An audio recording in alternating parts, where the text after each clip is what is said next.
Today it is a good day for Kenya and you've just informed me before we came on air that you have a surprise for us. We're waiting for that once the show kick starts. But I also have a good information for you as well as Kenyans that we have the free-to-air rights of the Paris Olympics that will kick off from the 26th of July to the 11th of August. You do know that our athletes have qualified to go there and they'll be heading there any moment from today as they're expected to go and compete in the Paris Olympic. We have that and so much more. But let me get to inform you before Vivian and the DJ gets to entertain you on this Entertainment Thursday. My name is Abdiaziz Hashim, and we kickstart off with the head of state where President William Ruto is linking a foreign hand in the recent anti-finance bill protest that rocked the country. The president, who spoke in Kajiado County for the first time to the public since the protest broke out, said unnamed individuals wanted to use shortcuts to ascend to power and that Kenya was a democratic nation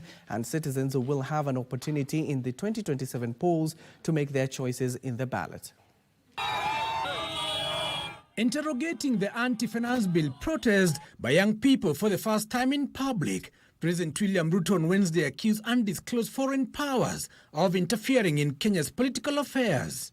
Na wale wanajaribu kufanya mambo kule ng'ambo sijui wapi kupanga mambo ya nini, mimi nataka niwaambie Kenya is a democratic nation. The president, who spoke in Ngong, Kajiado County, said unscrupulous individuals wanted to employ unorthodox means to ascend to power. Ile kitu mimi nataka niwaulize ndugu zetu wa Kenya, tusikubali nchi yetu iharibike ama tulete fujo ama mambo ya vita ama mambo ya ambayo itaharibu amani ya taifa letu la Kenya. Insisting that Kenya is a democracy, the president urged Kenyans to allow the government and elected leaders deliver on their promises until 2027, when they will exercise their constitutional right to choose their next leaders. Sisi ni nchi ya demokrasia, na katika demokrasia wananchi ndio wanaamua, na wanaamua katika uchaguzi. So kila mtu ajipange. Mimi najipanga, hii uchaguzi tutakutana. Sindio? Hakuna problem. Sindio? Tutakutana kwa uchaguzi na kila mtu atakuja atandike kazi yake ile amefanya. The president also assured the junior secondary school intern teachers that they will be retained in permanent and pensionable terms by the end of this year, despite the economic challenges.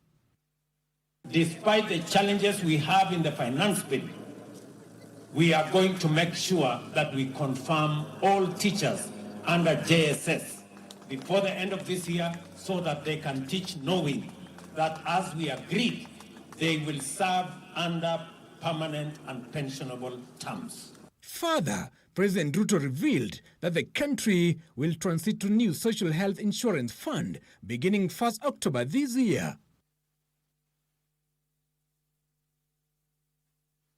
Elsewhere, the National Cohesion and Integration Commission, NCIC, has summoned the DAB Member of Parliament, Farah Maalim, to facilitate investigations into his controversial remarks on the recent protest. Now, the Wiper Party legislator has been instructed to present himself to the NCIC offices today at 11 a.m., failure to which he will be arrested. In the video, which has since gone viral, the legislator was heard allegedly stating that if he was the Kenya's commander-in-chief, he would have clamped down ruthlessly on the demonstrators. Now, as our reporter informs us, the Wipers Party National Executive Council, NEC, has resolved to de-whip Maalim from all committees in Parliament following the remarks.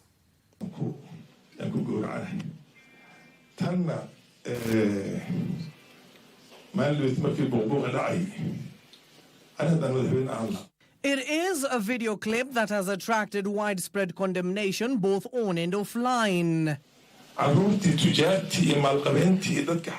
The Dadaab legislator, who spoke in his local dialect, sparked a debate after stating that if he was the country's head of state,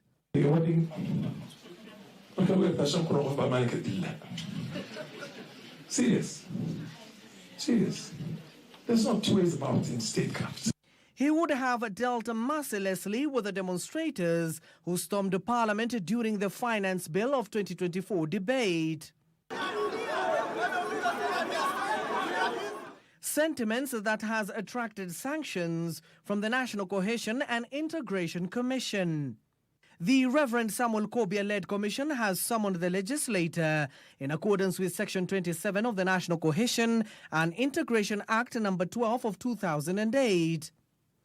Maalim is required to appear before the commission, and failure to appear in person at the said place, date and time is an offence as provided under Section 63C, as read with Section 63E, will lead to his arrest. The NCIC further noted that the utterances were likely geared to incite feelings of contempt, hatred, hostility, violence or discrimination. Consequently, the Commission views that this will affect the harmonious coexistence between groups of different political affiliations in the country. It's all editing, you know what I mean, and cutting and pasting and taking a word from here, another one from here, and putting it together. There's a lot of nonsense there. Really? And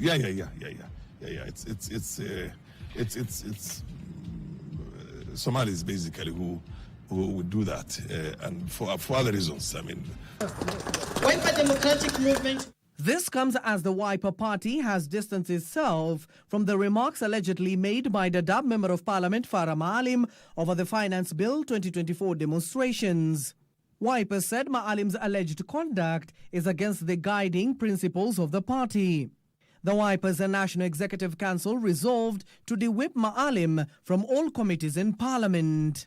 Next decisions is that the Honorable Farah Maalim be de-whipped from all committees in Parliament, including the Speaker's panel. NEC also commented expulsion, comments. The Commission has also summoned one Merimet for alleged inciting comments, which the elder made during a past unspecified event in Nakuru County. Merimet will also be required to report to the Commission's headquarters in Nairobi on Thursday at 11 a.m. to facilitate investigations into the matter. And of course, we'll inform you in our subsequent bulletins how that story pans out. Now, cracks have begun to emerge in the opposition ranks over the proposed National Multisectoral Forum expected to kick off on Monday next week. While the Raila Odinga-led ODM party has backed the position taken by the former premier on the path of dialogue and embracing the Multisectoral Forum, Wiper and Jubilee parties, which are constituent parties of Azimio la Umoja, have distanced themselves, calling on the executive to immediately act on the demands by the youth. That we give people an opportunity to be heard, to express themselves, to come out with the grievances which are actually ailing our country today. This was Azimio la Umoja One Kenya party leader Raila Odinga's sentiments on Tuesday in the presence of President William Ruto. Both leaders charting a common front in announcing the commencement dates for the proposed National Multi-Agency Forum, expected to kick off Monday and end Saturday next week. Sentiments that drew a barrage of criticism from young people who took to social media to accuse the political class of hijacking their course. Azimio constituent parties such as Jubilee, Wiper and NARC Kenya claim the multi-sectoral forum route will yield no result and allege it's a delaying tactic. We are fully behind and in support of Gen Z. The things they are fighting for ni mambo ambayo wengine tunasikia kama wamesikia lakini hawajaelewa. You don't need dialogue. Dialogue is not required to assess public debt because the Auditor General's office has the same goal. You do not need dialogue to post medical interns or to sack corrupt government officials. In a move pointing to existential cracks within the opposition ranks, the Jubilee and Wiper party leadership have demanded that the executive immediately addresses issues raised by the young protesters. There are so many reports out of dialoguing that part of the reasons why the young people are actually protesting is because they're also fed up with dialogues. We want you to take the lead in shaping the conversation here and on the national council. The ODM party, on the other hand, has told of Raila's critics, insisting that they stood with the position taken by their party leader. In a statement authored by party chairman John Mbadi, ODM has called on the party membership to align with the party's latest position, defending the move as a classic act of his statesmanship. Elsewhere, an autopsy report on the body of the 23-year-old Denzel Otieno, whose body was found floating in a deserted quarry in Juja, has revealed he died by drowning. The third-year student at Jomo Kenyatta University of Agriculture and Technology, JKUAT, went missing in mysterious circumstances a day after he was spotted outside Parliament during the anti-finance bill protest. His family now demanding justice. John Kahiro with the details. On the 25th of June 2024, Denzel Otieno, who was a quantity survey student, is seen protesting at the precincts of Parliament in Nairobi. The third-year student at JKUAT will later be seen at the university premises the following day before he allegedly went missing in unclear circumstances. The search for Denzel ended when his body was found floating in a deserted quarry in Juja. His father, James Otieno, recounts the last moment he spoke to the Sun. Usubuhi tarehe 27 nilipata kumpigia simu. Kufika mwendo wa saa 8 kumpigia tena alikuwa mteja. He will later receive distressing calls informing him about the disappearance of his son. Mtu wa uko nyumbani akanipigia simu ya kwamba kuna jambo ambalo anaona kwa mtandao, na zile ishara zinaonyesha kwamba inaweza kuwa Denzel maana kuwa na kitambulisho chake cha shule na cha kitaifa. Ikabidi nikimbie nikuje hapa Kago nidhibitishe kwamba ni yeye ama si yeye. Kwa bahati mbaya nilikuta ilikuwa ni mwili wake. A tearful and distraught Jedida Otieno, the mother of the late Denzel, described him as an industrious person whose future ended tragically, leaving them with more questions than answers. He was promising, and we used to talk a lot, and he promised to do so many things in our home. But unfortunately, the fate has got it. At the KBC General Cargo Funeral Home, pathologists who conducted an autopsy on the body of the late Omondi revealed he drowned. We have the pathology report, but as Irungu has just informed you, there were bruises on his knees and on the back of his head. And at the time he was put in the water, he was still breathing. So we still want to pursue all other avenues, and we wait for the DCI and other independent bodies to give us the circumstances of what happened. The report also showed his body had bruises at the back of his head and on his legs. Human rights groups have called for investigations into his disappearance and death. We demand a credible investigation that is independent, that is thorough, to reveal and prosecute who it is that may have contributed to the death of Denzel Otieno. The family want IPOA to investigate the matter. Striking medical interns have posed their Occupy Ministry of Health vigil to allow for talks between the ministry and the Kenya Medical Pharmacist and Dentist Union KMPDU that is agitating for their rights. The interns who have been camping at the ministry's headquarters want the implementation of the 2017 CBA agreement implemented, vowing to resume the protest on Monday next week. After their grievances are not fully addressed. Now, this came as the Health Cabinet Secretary, Susan Nakhumicha, claimed a group of individuals have hatched a plan to paint the ministry as incompetent. The medical interns have now suspended their vigil at the Ministry of Health to allow for discussions between KMPDU, that is fighting for their interest, and the Ministry of Health. The interns, however, had a caveat in suspending the vigil, vowing to return on Monday should the talks fail. The interns have outlined the reducible minimums, which include being given posting letters in regards to the 2017 CBA, and which was agreed on in May this year. Their demands came even as Health Cabinet Secretary Susan Nakhumicha, in a statement, said her ministry has held open and candid discussions with union officials and interns. This is taking a swipe at unnamed individuals she claims are working hard to paint the ministry in a bad image. Nakhumicha further revealed that as of today, the number of interns awaiting posting across the cadres was 3,760, with a total budget of 4.6 billion shillings. However, due to the budget ceiling, the ministry received an allocation of 3.7 billion shillings in the financial year 2024-2025 for internship. Nakhumicha assured the interns that following the gazettement of the Presidential Task Force to address long-standing issues on human resource for health, the ministry is optimistic for a solution on how matters of internship will be handled going forward. And now to the corridors of justice, where a man who allegedly broke into parliament buildings and disabled CCTV cameras a day before protesters stormed in has been charged at Milimani Law Courts. Kelvin Mwamiri Mangare was arrested with electrical switches stolen from parliament buildings worth 2.6 million shillings. Is said to have gained access to parliament 4 times between April 23rd and July 2024. Mwamiri, who appeared before Senior Principal Magistrate Gilbert Chikwe, is alleged to have broken into the basement number 2 area of the main parliament building on April 23rd, where he stole 2 Cisco CCTV switches belonging to Maga Security Solution Company at around 6:30 p.m.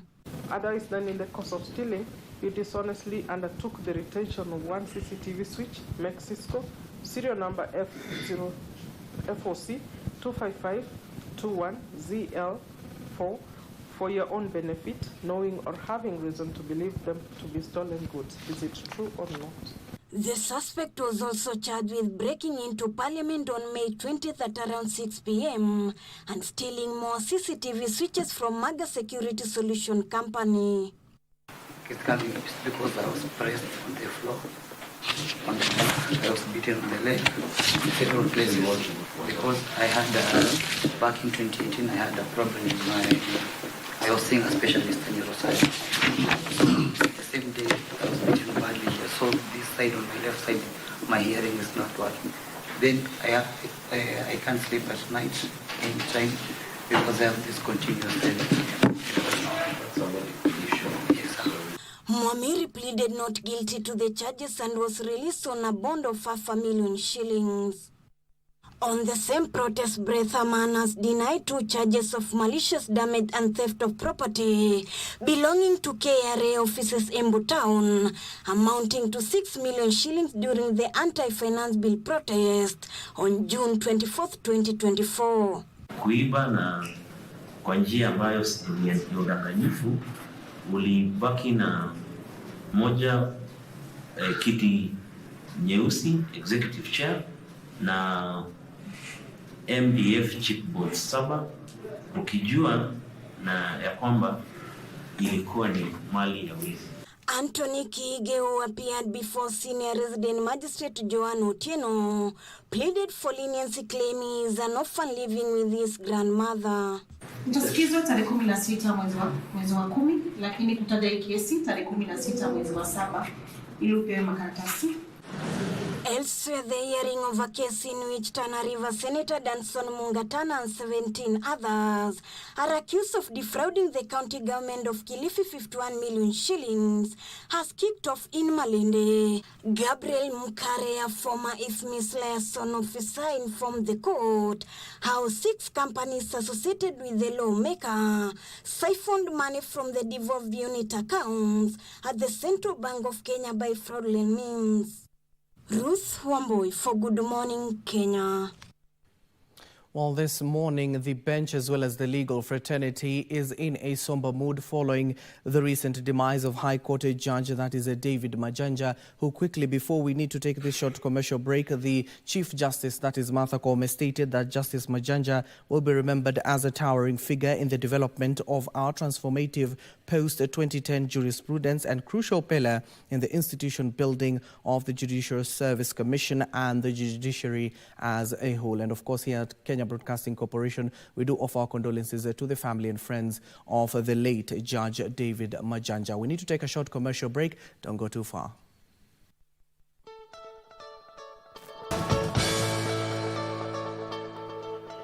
Welcome back and thank you for staying with us. Now, around 560,000 residents in Nairobi, Kiambu, Kajiado and surrounding areas will now be able to enjoy steady power after the energizing of the new Kimuka substation. While officially commissioning the substation, President William Ruto said that the supply of adequate and reliable power will increase confidence levels among investors, resulting in new and expanded investments in the manufacturing, service and residential sectors.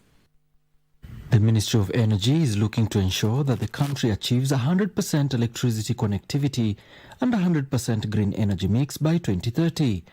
Part of these efforts include the building of substations that will further reinforce the existing distribution network in densely populated areas such as the Greater Nairobi metropolitan area, resulting in improved power quality and reliability and reduction in technical losses. Wakati tumejenga hii substation, kuna wananchi wa hapa wametuuliza hii stima haiwezi kuja hapa na sisi hatuna stima makwetu. Sasa nimekuja hapa, tuko na shilingi milioni 20 ya kuunganisha watu wote wa kijiji hii. Speaking during the commissioning of the new Kimuka substation, President Ruto said the new 220/66 kilovolt substation will now supply parts of Nairobi and surrounding areas through 566 kilovolts feeder lines to Karen, Dagoretti, Kikuyu, Ngong, Matasia, Magadi and Ngemwa KPC pumping station. Kila mbunge tumemweleza pesa ya sub-county yako ni kiasi fulani, pangana na wananchi pale mashinani, mjue ni kijiji gani haina stima, mjue ni shule gani, mjue ni market gani, ndio tuhakikisha kwamba tunaunganisha stima, ndio tulete usawa katika taifa letu la Kenya. The substation completes the 220 kilovolt ring around Nairobi, which is part of the Associated Substations project, which once completed will offer an alternative supply path for power into the Nairobi metropolitan region. It will additionally remove the load from the existing overload substations. With a ring system is that it increases both, it makes the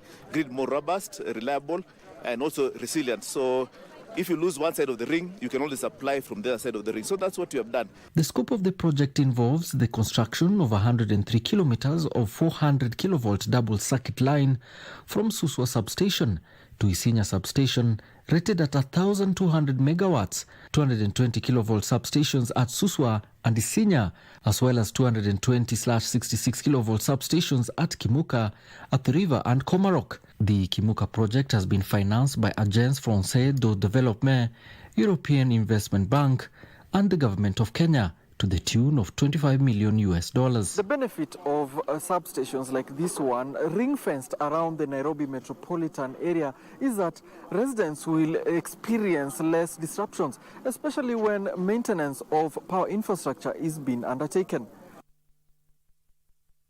Thank you, Alan, for that report. Now, the government has adopted various prudent fiscal policies to enhance revenue collection to ease the widening budget deficits. Treasury Cabinet Secretary Njuguna Ndugu says that the government plans to cut a budget deficit to 3.3% of gross domestic product in the current financial year from 5.7% in the fiscal year of 23-24. This comes even as the Intergovernmental Authority on Development report shows that Kenya has the second largest physical deficit in the region. According to a recent report by the Intergovernmental Authority on Development (IGAD), Kenya registered a fiscal deficit of 6.3% in 2022, trailing South Sudan, which recorded the highest deficit at 6.6%. Uganda followed in third position with a budget deficit of 5.3%. The fiscal deficit, which represents the gap between a government's revenue and its expenditure, highlights the ongoing economic challenges faced by the member states. The report highlighted Kenya's significant deficit, which reflected the government's increased spending on infrastructure and social programs against a backdrop of economic recovery efforts post-pandemic and rising debt levels. How are the economies working? Are they working towards the objectives for which IGAD was created? Those are the questions we want to be asking. And this is a very, very important statistics yearbook so that we can be using it to analyze the direction that the IGAD is taking, the objective for which IGAD was created, and then even ourselves in individual countries, we ask, how can we compare in terms of what we really wanted to do? What kind of information are we providing to the IGAD? And is it timely data? Is it appropriate? Is it accurate data? Can we use it for policy analysis? Those are the kind of questions that we can say. National Treasury Cabinet Secretary Professor Jaguna Ndungu says the economic outlook remains positive due to effective policy implementation and regional stability. Look for investments across the region. Are there firms that are coming and settling in the region and investing across the region? Are they trading? Are the countries in IGAD trading with each other? Are they providing public goods across each other? That is what regional integration is all about. Whichever topic you come up with, you can relate it to the statistics that can be provided. Finally, let's play. Bridget Kosgei has pulled out of the 2024 Olympic Games Women's Marathon due to an injury. Bridget, who won a silver medal at the Tokyo 2020 Olympics, has been replaced by 2022 New York Marathon champion Sharon Lokedi, who will now team up with compatriots Peres Jepchirchir and Helen Obiri at the Paris Games, with the women's marathon scheduled for the last day of the Olympics on 11th of August this year. The good news to the sporting fraternity is that KBC has acquired the exclusive free-to-air rights for broadcast of this year's Olympic Games and will bring you all the live actions from Paris, France.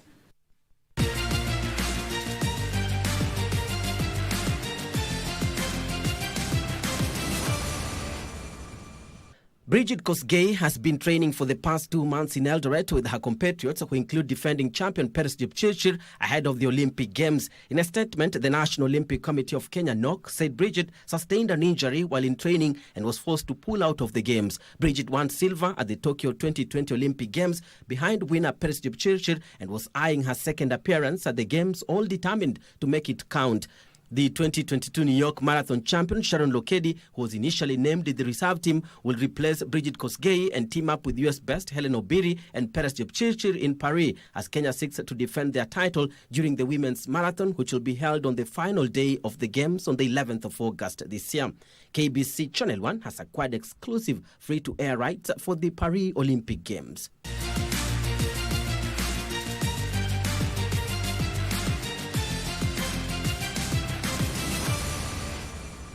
Of course, all the live actions from Paris, France in this year's Paris Olympics will be brought here exclusively on KBC Channel 1. But to the Euros yesterday, we had some developments where Spain were able to beat France. That was on Tuesday 2-1, and a similar goal line where England were able to beat the Netherlands in Germany. And of course, the final will be La Roja versus the Three Lions. And of course, facing off will be those two teams. In the Copa America, we have had Argentina beat Canada, and they have progressed, of course, to the finals of the Copa America. And my colleague, don't go too far, Vivian Degwa and DJ Unique will be back with Entertainment Thursday. My name is Abdiaziz Hashim. That is all we had for you, and of course, we'll duly inform you in our subsequent bulletins. Don't go too far. Entertainment Thursday now starts.